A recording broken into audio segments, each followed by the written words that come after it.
video. So, yun. Yun nga, sabihin ko, mabilisan lang to guys kasi, try lang.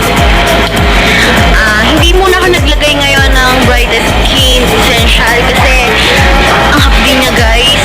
Mahapdi siya tapos super nagbabalat na talaga siya. Pangatlong lagay ko na sana ulit to pero hindi araw-araw. Another day ako kung maglagay. So yun, tinubuan ako hanggang leeg ko guys. Tinubuan ako ng isang tigyawat. Pero siguro malapit na akong dalawin, visitors.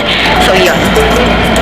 Tingnan nyo guys kung gaano ka-effective ang Brightest Skin Essential. Ayan, makikita nyo naman kung paano magbalat, diba? Hindi naman siya nagsugal, nagbabalat lang siya.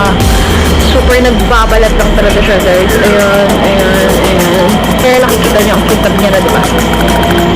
So yun lang. Mabilis ang review lang to. And then, ayan. Hindi mo na ako talaga naglagay ngayon kasi ang hapdi niya talaga. Ang hapdi siya. Siguro baka bukas maglagay ako ng sunblock para lang talaga matakpan yung pagbabalat niya. Nagbabakbak na siya pero makinis pa din naman. Hindi naman kasi ako guys tigyawatin pero gusto ko lang i-try. So yun, pasensya na sa buhok ko guys. Hindi ako nagsusukulay. Natural hair yan. Charot. So yun, natatakpan yung nahihirapan ako. Wala pa akong kagamitan para mag-video.